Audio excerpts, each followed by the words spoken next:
Well, folks, we need to talk about what's happening in Minnesota right now. And I'm telling you, this is bigger than just one congressional race. This is about the future of America, about accountability, and about whether we're going to let radical politicians continue to operate with impunity while our tax dollars disappear into thin air. Let me start with the numbers, because numbers don't lie. Minnesota's 5th Congressional District has been blue since 1963. That's over 60 years of Democratic control. But here's what's different in 2026. People are paying attention, real attention, not just to the politics, but to the money, to the fraud, to the accountability that's been missing for far too long. Now, Ilhan Omar won her last election with over 75% of the vote. Let me be clear about that. This is not going to be an easy race, but that's exactly why it matters. Because if we can turn the tide here, if we can hold politicians accountable even in the bluest of blue districts, then we can do it anywhere in America. Let's talk about what's been happening on the ground. We've got three challengers who've stepped up to say enough is enough. John Nagel, 30-year veteran of the Minnesota State Patrol. This is a man who's dedicated his life to law enforcement, to keeping people safe. Dalia Al-Aqidi, she's running again after her 2024 campaign. She's an Iraqi refugee, a Muslim woman who fled terrorism and came to America for freedom. And LaTanya Reeves, running as a Democrat, even she's challenging Omar from within her own party. That tells you something right there. But here's what really matters. The issues, the scandals, the pattern of behavior that Minnesotans are finally waking up to. Let's start with feeding our future. This is the largest pandemic-era fraud scheme in American history. $250 million. That's $250 million, folks. Money that was supposed to feed hungry children during the coronavirus pandemic. Money that instead bought luxury cars, waterfront properties, jewelry, vacations in the Maldives. Over 90 people have been charged, the majority of them from the Somali community that Omar claims to represent. Now, John Nagel has been very clear about this. He's pointed out that Omar's legislation helped create the framework that allowed this fraud to flourish. The fraud concentrated in her district, the 5th Congressional District. Is that just a coincidence? Some people apparently think we should ignore these connections. I think the voters of Minnesota deserve answers. And here's what really gets me. When state officials tried to investigate, when the Minnesota Department of Education tried to slow down these suspicious reimbursements, what happened? The nonprofits sued them for racial discrimination. They weaponized race to shut down oversight. And it worked. A judge ordered the state to keep paying. The money kept flowing while everyone was too afraid of being called racist to ask the obvious questions. This is the environment that allowed fraud to explode. An environment where political correctness mattered more than protecting taxpayer dollars. An environment where asking questions meant you were automatically labeled as discriminatory. But it gets worse. It's not just feeding our future. We're seeing allegations of fraud in autism services programs. We're talking about potential fraud in the range of $220 million there. Housing assistance programs, another $302 million. Add it all up and you're approaching $1 billion in fraud from Minnesota social services programs. $1 billion. And where was the oversight? Where was the accountability? Governor Tim Walz, he's been in charge this whole time. He actually dropped his bid for a historic third term as this scandal intensified. That should tell you something about the political fallout that's coming. Now let's talk about what just happened in January 2026. Omar tried to slip $1 million earmark into a federal spending bill. This earmark was for something called Generation Hope's Justice Empowerment Initiative, a Somali-led organization in her district. After everything that's happened with fraud in Minnesota, after all these convictions, She's still trying to direct taxpayer money to similar organizations without proper scrutiny. Republican Congressman Chip Roy and others raised hell about it. They said, absolutely not. We're not doing this again. And you know what happened? Both Democrats and Republicans agreed to strip it out. Even her own party knew it was a bridge too far. That's embarrassing. That's the kind of tone-deaf politics that voters are sick of. And then there's the personal stuff, the allegations that have followed her for years. Nancy Mace just recently moved to subpoena immigration records related to Omar. There have been persistent reports about potential marriage fraud, immigration fraud. Now, the motion was blocked by both parties, and I'll acknowledge that. But the fact that these questions keep coming up year after year tells you that there's something there that needs investigation. Where there's smoke, folks, there's usually fire. Let me read you what Nancy Mace said. If these allegations are true, they raise grave concerns involving potential marriage fraud, immigration fraud, and violations of federal and state law. No one, no matter how politically protected, should be above the law. Above the law, that's the key phrase right there. Because that's what this has become. There's a two-tiered justice system where if you're politically connected, if you're part of the progressive elite, if you can claim victimhood status, then you get a pass. You get to operate by different rules. And the American people are tired of it. Now let's talk about her actual record in Congress. She's been there since 2019. What has she accomplished for the people of Minnesota's 5th District? Well, she claims she's brought $54 million in community project funding. Okay, fine. But at what cost? At the cost of how many hundreds of millions in fraud that flourished under her watch? At the cost of how many investigations that got shut down because people were afraid to ask questions?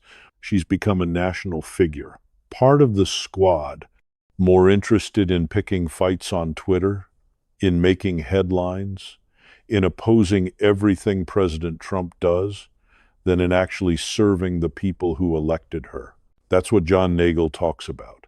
She's in it for the celebrity, not for the constituents. And let's talk about her divisiveness, her rhetoric about Israel that's repeatedly crossed the line. It's all about the Benjamins tweet, implying that Jewish money controls Congress. She apologized for that one, but only after massive pushback from both parties. Her comments about Jewish students being pro-genocide, the Anti-Defamation League called that blood libel. Blood libel, folks. That's not political disagreement. That's dangerous rhetoric. She was removed from the House Foreign Affairs Committee because of this pattern. Now, Democrats will tell you that was partisan payback. Maybe it was. But you don't get removed from committees for nothing. There's a reason she's been such a lightning rod for controversy. And here's what Dalia Al-Akidi has been saying about this, and I think she's absolutely right. Al-Akidi is herself a Muslim woman, an immigrant, someone who fled terrorism in Iraq. She came to America and became a citizen. She took an oath to defend the Constitution, and she's looking at Omar and saying, this is not who we are. This is not what American Muslims stand for. This division, this hatred, this constant attacking of the country that gave us refuge, that's not us. Al-Akidi says the 5th District has become ground zero for anti-Semitism, that Omar's rhetoric has made it acceptable to hate Jews in her district. That's a powerful accusation coming from another Muslim woman. You can't dismiss that as Islamophobia. You can't play the identity politics card. This is about ideology, about values, about what kind of America we want to live in. Now, I want to be realistic here. This is a D+26 district according to the Cook Partisan Voting Index. That means it votes Democratic by an average of 26 percentage points more than the national average. In 2024, Omar won with 74.3% of the vote. Those are daunting numbers. Any political consultant will tell you this race is unwinnable for Republicans. But you know what? I've seen impossible races before. I've seen the blue wall fall in 2016. I've seen Virginia flip red. I've seen parents in school board meetings across America rise up and throw out radical school board members who everyone said were untouchable. When people get angry enough, when they've had enough, when they see their tax dollars being stolen and their values being attacked, they show up and they vote. And that's what we're starting to see in Minnesota. You've got state Republicans like Kristen Robbins, Walter Hudson, Marion Rarick. They just testified before the House Oversight Committee. They said the Walz administration and Democrats intentionally overlooked this fraud for political gain because the Somali community votes Democrat, because they donate to Democrats. So there was political incentive to look the other way while hundreds of millions of dollars disappeared. That's corruption, folks.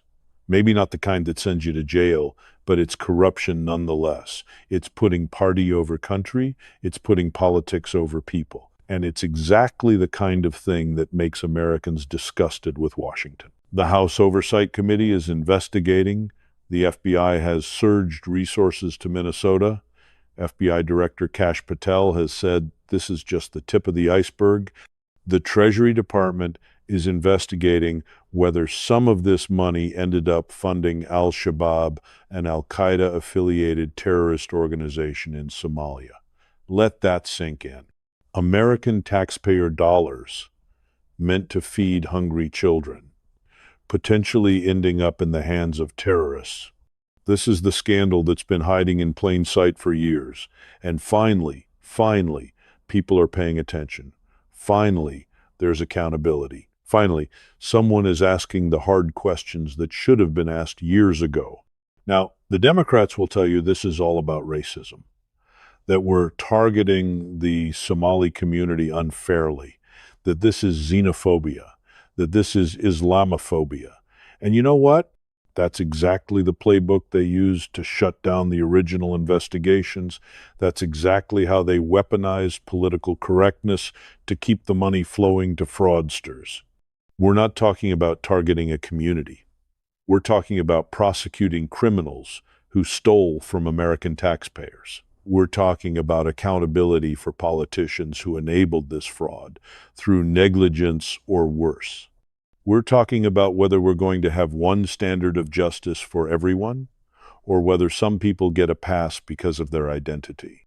And I'll tell you this, the vast majority of Somali Americans in Minnesota are law-abiding citizens. They fled violence and terrorism to come to America for a better life. They work hard, they raise families, they contribute to their communities. They don't want to be defined by the criminals who stole in their name. They don't want to be represented by politicians who use them as political shields. That's what makes candidates like Dalia Al-Akidi so important. She can stand up and say, this is not who we are. We came to America for freedom, for opportunity, for the rule of law, not to import the corruption and tribal politics we fled from, not to rebuild the broken systems we left behind. John Nagel brings a different perspective, law enforcement. 30 years keeping people safe. He's seen firsthand what happens when politicians prioritize ideology over public safety, when they defund the police, when they go soft on crime, when they create an environment where criminals feel emboldened. He's running because he believes in order, in accountability, in the basic social contract that keeps communities safe. And even LaTanya Reeves, running as a Democrat, she's a probation officer, someone who works in the criminal justice system. She sees the problems from the inside. The fact that she's willing to challenge Omar in a primary tells you that even some Democrats in the district know there's a problem. This is a diverse coalition of challengers united by one thing: the belief that Minnesota's 5th District deserves better. That the people of Minneapolis deserve a representative who fights for them, not against America, who brings home results, not just controversy. Who can work across the aisle instead of being the most divisive member of Congress? Now let's talk about what's at stake nationally. If Omar loses, if she can even be seriously challenged, it sends a message to every radical progressive in Congress. It says there are limits. It says you can't just ignore your constituents and focus on building your national brand. It says fraud and incompetence have consequences. The squad has already been diminished. Some members lost their primaries in 2024. The movement isn't as strong as it was. And Omar is vulnerable, not just because of the fraud scandal, although that's huge, but because she's been in Congress long enough now that she has a record, and records can be attacked. What bills has she passed? What problems has she solved? What has gotten better in her district since she took office? These are questions every incumbent has to answer.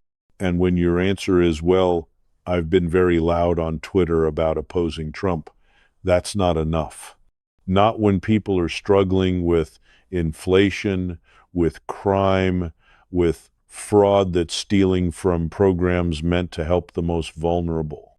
President Trump has been very vocal about Minnesota. He's called it a hub of fraudulent money laundering activity. He's talked about the need for accountability, for investigations, for getting to the bottom of how this fraud was allowed to flourish for so long. And whether you love Trump or hate him, he's shining a spotlight on something that was being ignored. The media didn't want to cover this story. It was too complicated, too controversial, too politically incorrect. But when a YouTuber named Nick Shirley posted a viral video showing supposedly operational daycare centers with no children present, suddenly everyone was paying attention. Tens of millions of views. Coverage on every major network. The Trump administration freezing child care payments to Minnesota pending investigation. That's what it took. A viral video. Not the hundreds of convictions, not the $250 million fraud scheme, a viral video. That tells you how much the establishment media was trying to bury this story. And voters aren't stupid. They see what's happening. They understand that when fraud is this widespread, when it goes on for this long, when it concentrates in one community and one congressional district, there's a systemic problem. There's a failure of leadership, there's corruption or incompetence, or both, and they're ready for change. Maybe not enough to flip the district, that's a tall order, but enough to make this race competitive. Enough to force Omar to actually campaign in her district instead of jetting around the country raising money from progressives in California and New York. Enough to put her on defense instead of offense. That's what we're seeing with the fundraising already. Republican challengers are raising money from across the country. Conservatives who are tired of the squad, tired of the radical rhetoric, tired of the double standards, they're opening their wallets. They're saying, we need to support these candidates who are willing to take on the establishment, who are willing to fight even when the odds are long. And here's the thing about long shot races. Sometimes they work. Not often, but sometimes. When the perfect storm hits. When the incumbent has been in too long and gotten too comfortable. When scandal breaks at just the right time. When voters have had enough and decide it's time for a change. Could 2026 be that year for Minnesota's 5th district? I don't know. The polling doesn't suggest it. The fundamentals don't suggest it. But politics isn't just about data and models. It's about passion, about energy, about movements that catch fire when people least expect it. What I do know is this: the conversation has changed. Just a year ago, nobody was talking about challenging Ilhan Omar. It was assumed she was untouchable in her district. The fraud was being swept under the rug. The investigations were being slow-walked. The media was looking the other way. Now we've got House oversight hearings, FBI investigations, Treasury Department scrutiny, Republican challengers who are credible and well-funded, Democrats who are nervous about being associated with the scandal, and voters who are paying attention. That's momentum. That's the beginning of change. Whether it's enough to win in 2026, we'll see. But even forcing this race to be competitive sends a message. Even making Omar spend money defending her seat instead of helping other progressives is a win. Even getting the national media to cover the fraud, to ask the hard questions, to hold politicians accountable, that's progress. Because at the end of the day, this isn't just about one House seat in Minnesota. It's about whether we're going to have a country where politicians are accountable to the people who elect them, where fraud is prosecuted regardless of the identity of the perpetrators, where the rule of law applies equally to everyone, regardless of their political connections or their ability to claim victimhood. That's what's at stake. That's why this race matters. That's why patriots across America are watching Minnesota, are supporting these challengers, are demanding accountability. The Democrats are going to fight back hard. They'll call this racist. They'll say we're targeting immigrants and Muslims. They'll paint anyone who questions Omar as a bigot. That's their playbook, and they'll stick to it because it's worked before. But more and more Americans are seeing through that tactic. They're realizing that you can oppose someone's policies without hating their identity, that you can demand accountability for fraud without being racist, that you can believe in secure borders and assimilation and the rule of law without being xenophobic. This is common sense conservatism. This is believing in America as an idea, not just as a piece of geography. This is insisting that when you come to America, when you become an American citizen, you adopt American values. You don't bring the corruption of your old country here. You don't demand that America change to accommodate you. You embrace the American dream. That's what makes this country special. That's what separates us from every other nation on earth. We're not based on ethnicity or religion or blood and soil.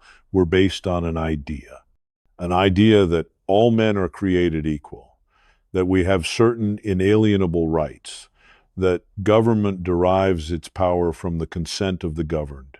And when politicians violate that social contract, when they abuse the trust placed in them, when they enable fraud and corruption and then hide behind identity politics to avoid accountability, that's un-American. That's the kind of thing we need to stand up against, regardless of who's doing it. So yes, I support the challengers taking on Ilhan Omar.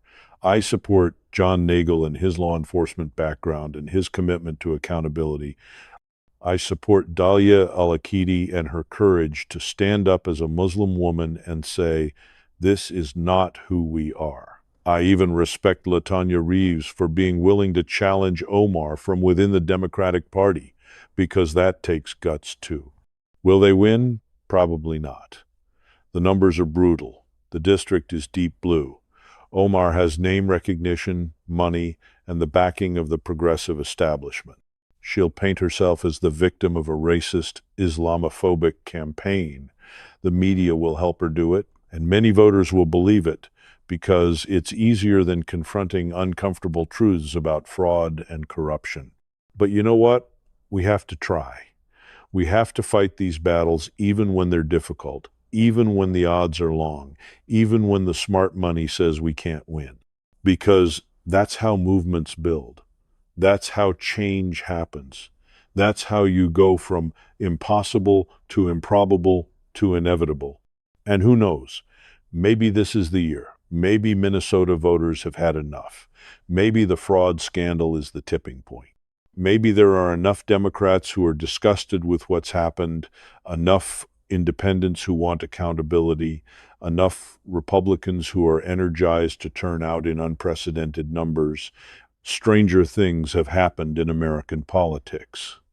What I'm certain of is this: the fight is worth fighting. The message needs to be sent. The accountability needs to happen. And whether we win in 2026 or we build toward 2028 or 2030, we're not giving up on holding radical politicians accountable for their failures. That's what patriots do. We don't retreat. We don't give up. We fight for what we believe in, we stand up for our values, and we trust that if we make the case to the American people with facts and logic and passion, they'll respond. So keep watching Minnesota. Keep supporting these challengers. Keep demanding accountability from your elected officials at every level. Keep fighting for the America we believe in, the one that's based on merit, not identity, on character, not color, on what you do, not where you're from. That's the America worth fighting for. And that's exactly what we're doing in Minnesota's 5th Congressional District in 2026. Thank you, and God bless America.